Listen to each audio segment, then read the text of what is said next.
আমি এখানে আসি আর ওটাও ভাবলাই তো শুনো, আমি আসি আর মাঘ ফাল্গুনো যারার বিয়াত গেছিলাম তারার আর বেশি দিন বাকি নাই, আমরার মতো তারারও রাত্রের ঘুম উড়ি যাইব।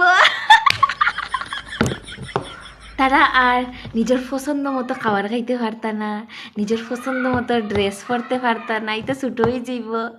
তারপরে কোনো দিকে যাওয়ার সময় ড্রেসের লগে ম্যাচ করিয়া সুন্দর সুন্দর ছোটো ছোটো পার্স লইয়া আর যেতে পারতা না। এখন কোনো দিকে যাওয়ার হইলে এই বড় বড় পার্স লাগবো, পার্সের মধ্যে থাকবো ডাইপার, তারপরে জলের বোতল, দুধের বোতল, এক্সট্রা ড্রেস, এক্সট্রা খানি গে পার্সেল হইয়া যাইতা লিপস্টিক, চিরুনি, সোনো পাউডার। আর এখন ও তা হবো, ও তা ভাবি আর একলা একলা বইয়া আর যে আসি উঠে